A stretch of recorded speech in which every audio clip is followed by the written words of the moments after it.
Bonjour, je vous propose un nouveau point de situation en Ukraine au 12 juillet 2024.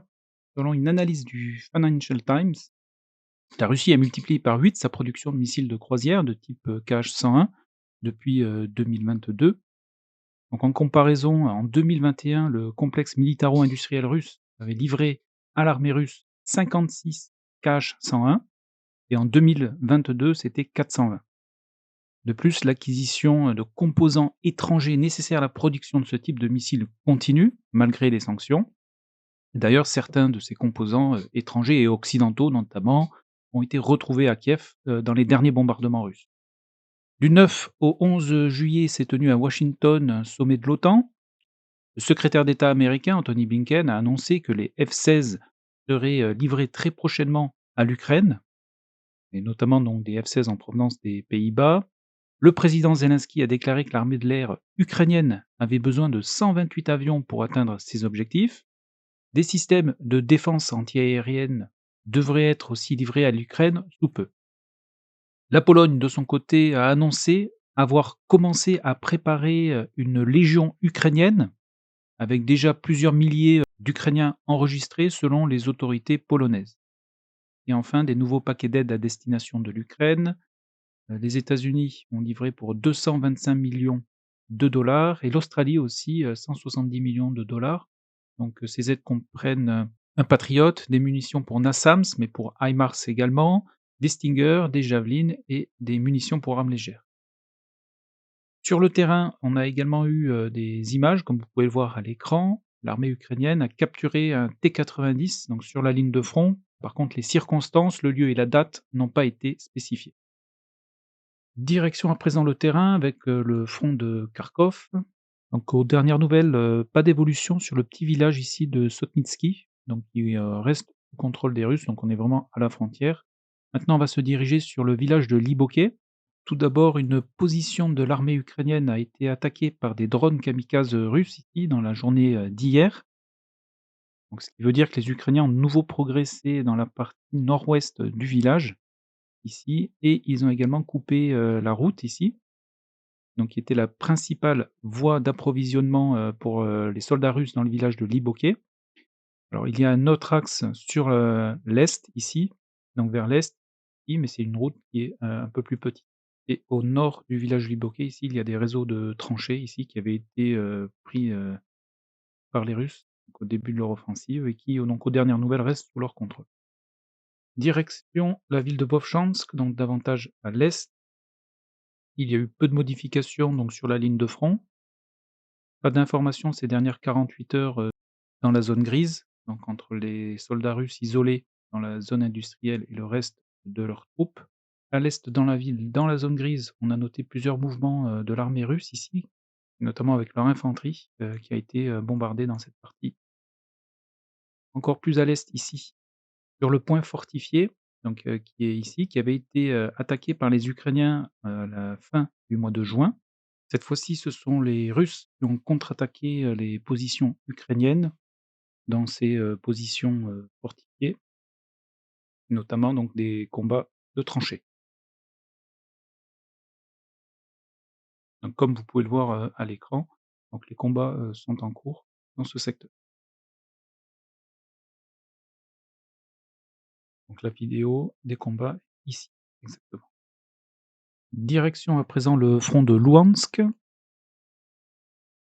On note une avancée des Russes à l'est du village de Sinkivka. Le village de Sinkivka est ici.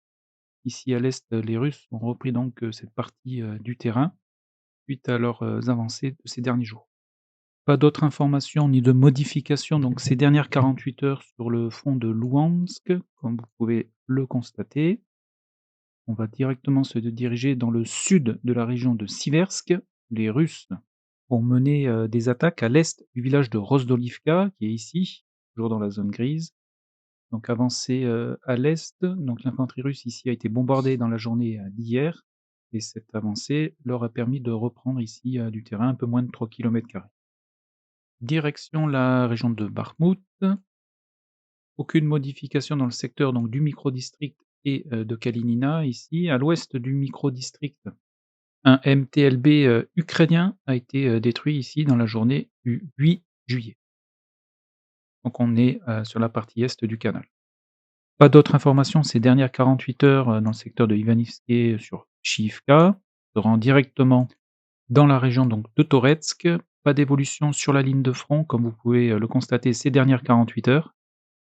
Par contre, quelques destructions avec des géolocalisations à l'ouest de Choumi, ici. Alors dans leur avancée, les Russes ont perdu un BMP-2, ici dans la journée du 10 juillet et dans cette même journée ici, ils ont perdu un char.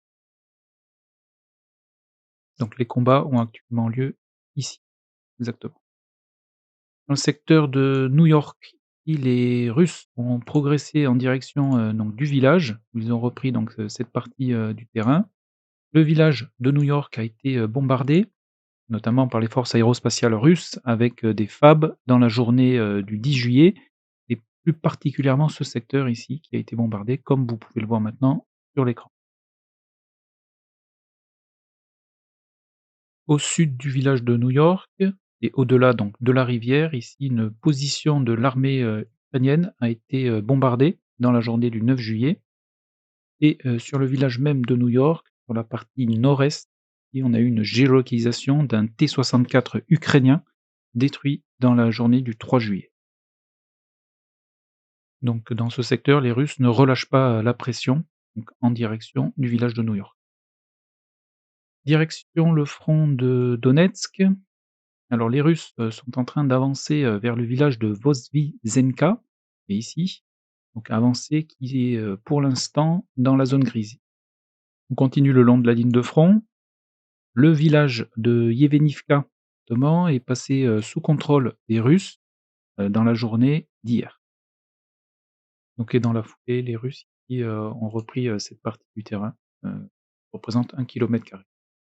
Sur les arrières, russes et à l'est, de la ville de Donetsk, donc Donetsk est ici, un tore, russe a été, détruit dans la journée du 11 juillet, plus précisément à l'est du village de Zouivka.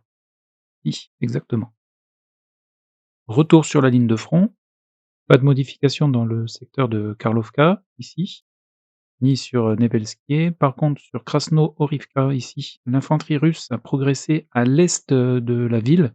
Donc comme vous pouvez le voir ici, notamment avec leur infanterie qui a été, bombardée dans la journée du 10 juillet sur ce point et sur ce point. Donc c'est un secteur où se trouve également ici, l'hôpital qui, jusqu'à présent reste dans la zone grise. Les Russes, progressent dans les combats urbains, ils ont réussi à sécuriser donc, cette partie ici, donc on est dans le centre de Krasno-Horivka et comme je l'ai dit, il y a actuellement une poussée sur, l'est de la ville.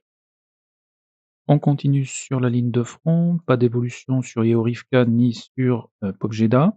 Nous arrivons dans le secteur de Novomikhaïlivka, sur les arrières ukrainiennes. À l'ouest du village de Antonivka, donc Antonivka c'est ce village ici, qui un M777 a été détruit dans la journée d'hier. Le village de Paraskovivka ici reste, en majeure partie dans la zone grise, les Russes ayant sécurisé que la partie est de ce dernier. Les Russes ont lancé de nouvelles attaques, notamment au sud de ce même village. Dans ces attaques, ils ont eu, pas mal de pertes. Ici, on a un BMP russe qui a été détruit dans la journée, du 7 juillet. 2 jours plus tard, ici, c'est un BMP-3 qui a été, détruit. Dans la même journée, un autre BMP-3 dans ce même secteur et un petit peu plus à l'est également, un autre BMP-3. Ici, on a un T-62 et un BMP-3 qui ont été également détruits et un T-80 ici a été, endommagé et abandonné par son équipage. Donc l'attaque, blindée russe au sud du village de Paraskovivka ici, ne leur a pas permis, de percer ici donc les défenses ukrainiennes. L'attaque a été repoussée et repoussée notamment par l'artillerie ukrainienne, leurs drones kamikazes ainsi que les champs de mines. On continue donc sur la ligne de front.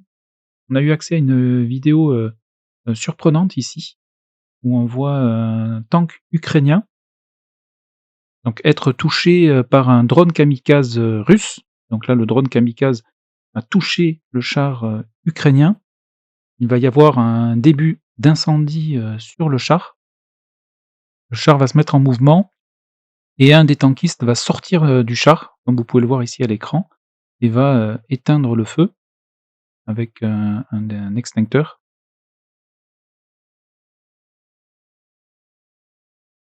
Donc là, il a récupéré, là, il va éteindre, le début d'incendie sur le char même, et cela s'est passé, vraiment sur, la ligne de front, donc ici exactement dans la zone grise, donc dans la zone de combat. On continue sur la ligne de front.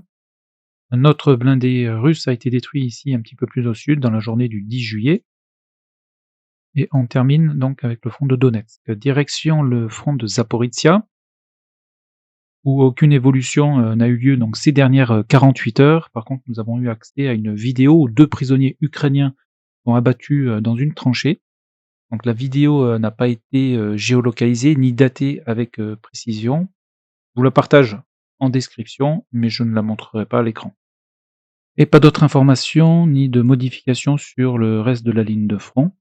Donc voilà pour les informations essentielles en Ukraine au 12 juillet 2024. Les dernières 24 heures, des avancées russes ont été, constatées à l'est de Sinkiivka, au sud de New York et sur le front de Donetsk. Et pour rappel, le chiffre qui vous est donné en fin de vidéo, comme vous pouvez le voir, à l'écran, donc en kilomètres carrés, donc ce sont des estimations, donc j'insiste bien, sur, ce point. Il n'est pas possible de vous donner, le nombre de kilomètres, avec précision. Voilà, bah, écoutez, je vous souhaite une excellente journée, portez-vous bien, passez un très bon week-end et je vous donne rendez-vous dans une prochaine vidéo. Merci.